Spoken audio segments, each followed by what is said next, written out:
Students, today you are going to learn what is meant by resonance. It is a condition at which the circuit behaves purely resistive.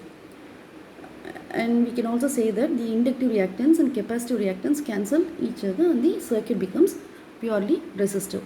You know inductive reactance is XL is equal to omega L, which is equal to 2 pi FL. And you know capacitive reactance, which is 1 by omega C, which is equal to 1 by 2 pi FC. So when you see both inductive reactance and capacitive reactance, it varies with frequency and the and inductance, either with inductance or with capacitance. Now at a particular frequency, they both meet each other and they get cancelled and the circuit will become purely resistive. I will show you how. Now you have a series resonance circuit.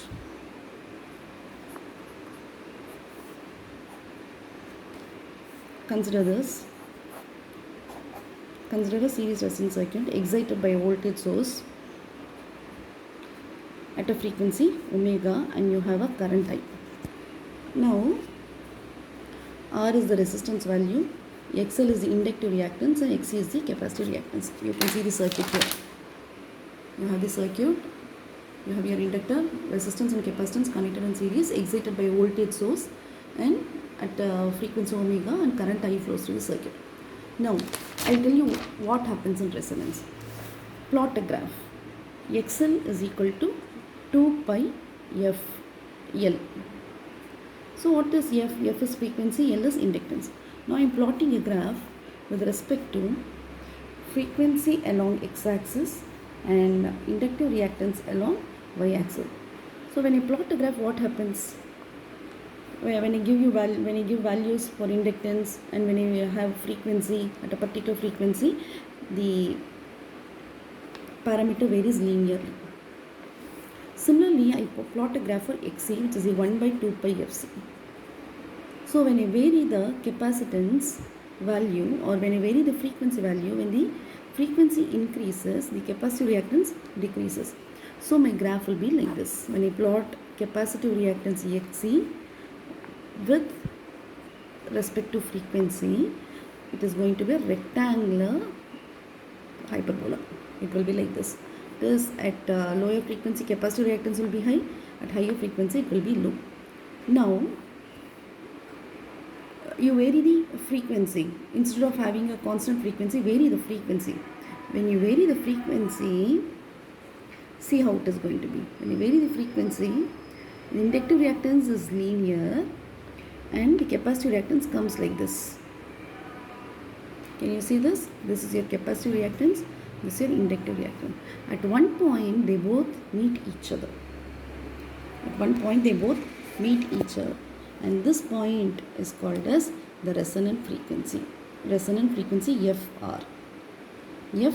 So I hope you understood. XL is equal to 2 pi FL. As frequency varies, inductive reactance also increases, and capacitive reactance is inversely proportional to frequency. As frequency increases, capacitive reactance decreases. So at this point, at this junction, they both meet each other.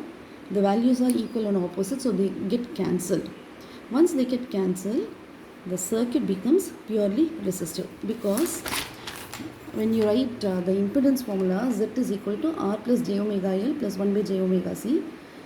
Take j to the numerator, it is R plus j omega L minus j into 1 by omega C. Z is equal to R plus j, take outside, omega L minus omega C. So this is for an ordinary frequency. Now we are considering resonant frequency. When you have resonant frequency, what happens? At resonant frequency, they both meet each other. So when they both meet each other, it is equal to 0. The reactance, total reactance is equal to 0. Now, see, Z is equal to R plus j omega L minus 1 by omega C. Now you equate this term, reactance term, equal to 0 at resonant frequency. So instead of omega, I am substituting omega R. Omega RL minus 1 by omega C is equal to 0. Take 1 by omega RC to the next side. So omega RL is equal to 1 by omega RC. Omega R square is equal to 1 by LC. So omega R is equal to 1 by root LC. Or FR is equal to 1 by 2 pi root LC. Can you see this? Frequency is always measured in hertz, and this omega R we call it as angular frequency, which is measured in radians per second. Now, consider this circuit again. We are going to talk about the variation of current and impedance with frequency in series LC circuit. Okay, so you very well know ZR. ZR is the impedance at resonance, which is equal to R plus J omega RL. Omega R represents resonant frequency. Okay, don't forget resonant angular frequency minus J into 1 by omega RC. So what happens? These two will cancel each other at resonance. At resonance R, these two will cancel each other and the circuit becomes purely resistive. And what is I? IR is equal to V by Z, voltage by impedance. Voltage, we assume, or it's a fact that when the circuit is in resonant condition, voltage is in phase with current. V and I are in phase. So the angle is 0. So when the angle is 0, I represent V angle 0 divided by, at resting condition, the circuit is purely resistive. So V by R angle 0. So V by R angle 0, which I can write as IR. Now, see this graph. See this graph. I am going to take resonant frequency. I already told you about resonant frequency.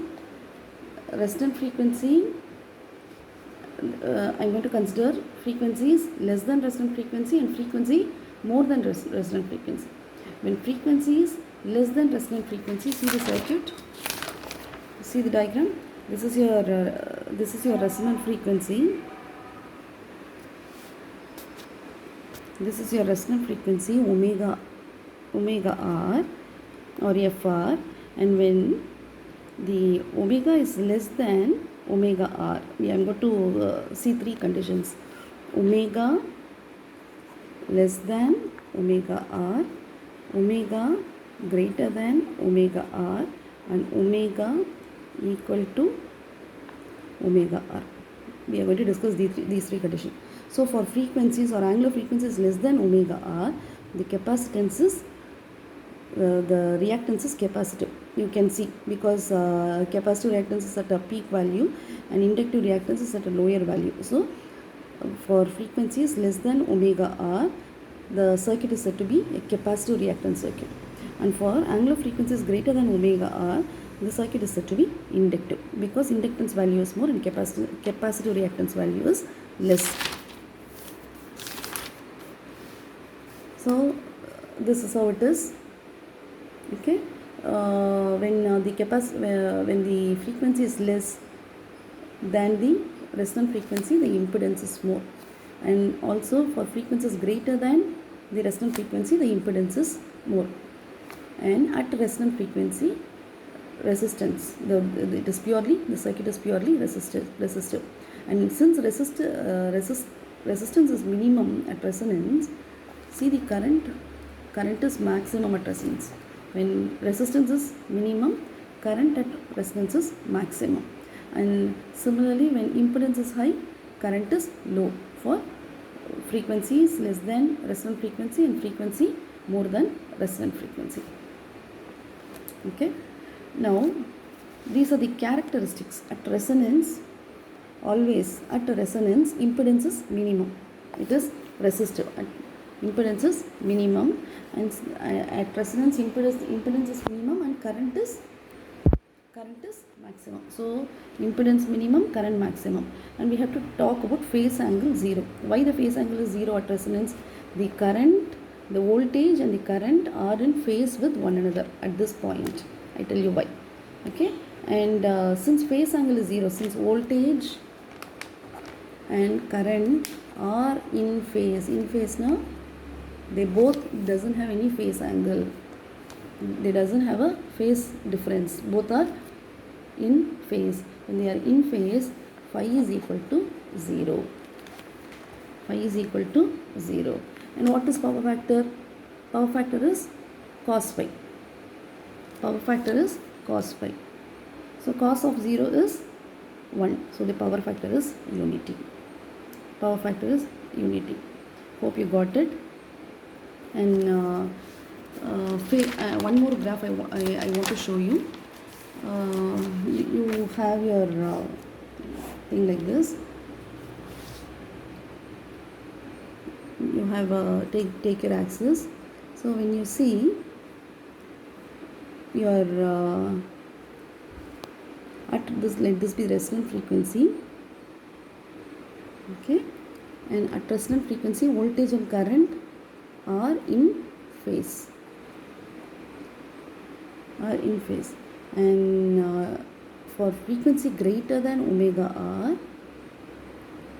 inductive reactance is high, and for frequencies less than omega r, this capacitive reactance. Okay, here phase leads, here phase lags.